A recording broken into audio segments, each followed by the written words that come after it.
When I first moved back to the cabin by the lake, I thought I had finally found peace. After 35 years of working construction, building other people's dreams while ignoring my own, I wanted nothing more than quiet mornings, a small dock under my feet, and the ripples of water carrying my fishing line into stillness. That cabin wasn't just a home.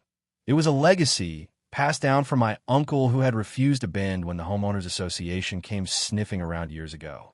Developers carved the subdivision like a cookie cutter around the lake, but my uncle's deed preserved his rights to the water, fishing, and access. He had warned me about them in his will. They'll come for the water, just like they came for me. Don't give it up. That lake has a memory, and it'll take care of you if you take care of it. I thought it was just an old man's poetry. I didn't understand how right he was. The HOA had a way of looking at the lake like it was some ornament in a jewelry box. They saw it as a backdrop for their glass front homes, their paddle boards, their barbecues with wine glasses clinking on decks. They didn't see it the way I did, as a living, breathing thing. To them, my fishing was a blemish.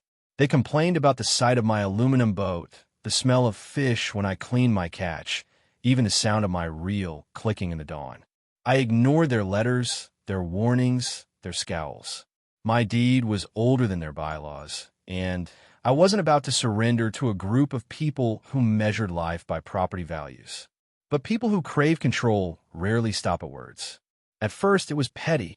A neighbor accidentally cut through my shoreline with his mower. My dock ropes were untied one morning, and I found my boat drifting. Someone tossed rocks at my mailbox. Annoying, but survivable. I figured I'd seen worse. Then the lake started changing. The first sign was in the fish. A healthy base fights you to the end, but suddenly they felt weak, almost limp, as if they'd given up before the hook even set. Their gills looked pale, and the meat had a strange softness that made me uneasy. I chalked it up to heat at first. Summer blooms can change a lake. But then I found 3 trout floating belly up near my dock. Turtles, usually lively, were moving slower, and dragonflies vanished from the shoreline. It wasn't nature's rhythm. It was something else. I tested the water with a simple kit, and the results rattled me. High traces of chemicals, levels you'd expect near a farm runoff, not a protected lake. I sent samples to a lab in town, and when the results came back, my worst suspicion was confirmed. Herbicides, pesticides, poisons. Someone had deliberately dumped them in. I didn't want to believe neighbors could be that cruel. But then I remembered the HOA meeting where Caroline, the president, had said, "We need to make the lake safe for aesthetics, not exploitation." The word exploitation burned in my ears. Fishing wasn't exploitation. It was life, tradition, sustenance.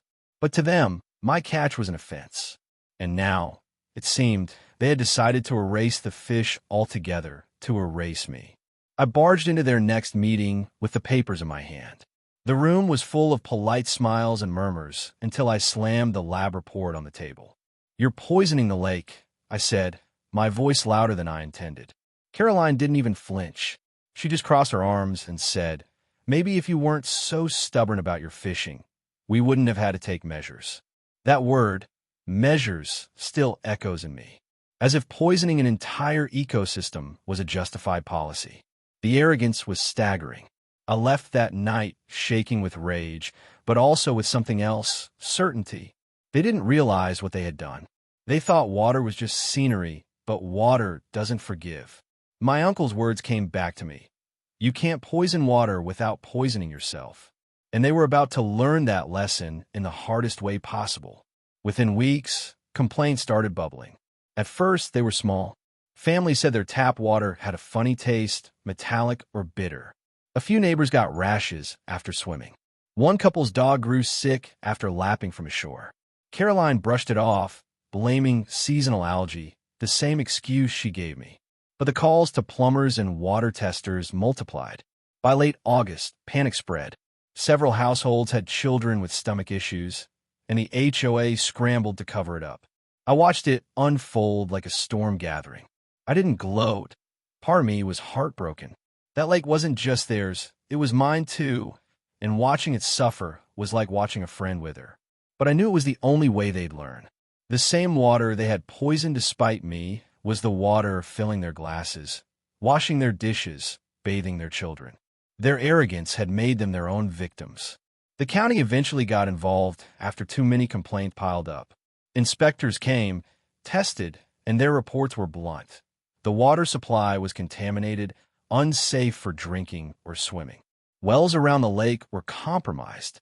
The HOA scrambled, calling emergency meetings, sending out bottled water, hiring lawyers to figure out liability. The board members who once sneered at me now wore pale, tired faces. Their homes, worth $500,000 each, suddenly looked like traps built around a poison bowl. Caroline tried to spin it. We'll resolve this quickly. We have resources. But resources can't unpoison water. Neighbors whispered, fought, accused each other. Rumors flew about who authorized the chemical dumping.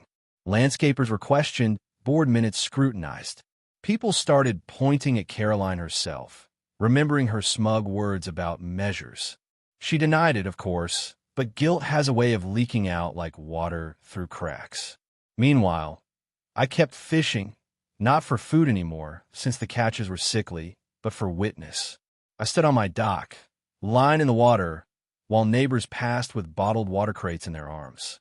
Some glared, some looked away, and a few approached with shame in their eyes. One older man, Mr. Hall, came to me one evening and said, "We were wrong about you. You warned us, and we didn't listen." He shook his head, tears welling up. "My grandson got sick from the tap. He's okay now, but we did this to ourselves." That broke something in me. I wasn't seeking revenge. I just wanted them to see. And finally, they were. The county fined the HOA heavily, and lawsuits began swirling. Property values plummeted as word spread that the lake was contaminated. People who once treated the water like a backdrop suddenly realized it was their lifeline, and they had poisoned it for pride. Some moved away, selling at a loss. Others stayed, ashamed, tried to rebuild trust with nature. Caroline resigned quietly, her empire of control crumbling under her own arrogance. It took years, but the lake began to heal. Nature has a resilience we often underestimate. The fish slowly returned. Dragonflies buzzed again. Turtles grew lively. I worked with a local conservation group to help restore balance, planting shoreline grasses, testing the water regularly. Some neighbors joined me, humbled, hands dirty for the first time in their manicured lives. Others never spoke to me again, their pride too brittle to bend. But I learned something powerful through it all. You can't own water. You can't own nature. You can only borrow it, care for it, and hope it forgives you. The HOA thought control was victory, but control without respect is destruction. Their downfall wasn't me. It was themselves. These days, when I cast my line into the morning mist, I think of my grandfather's words. Water remembers. It remembers the harm done to it, but it also remembers kindness. And as the lake slowly clears, as the fish fight on the line again, I hope it remembers that some of us never stopped respecting it. Some of us knew it was sacred. And if there's a lesson to be pulled from all this, it's simple. Pride may poison, greed may blind, but water will always teach the truth.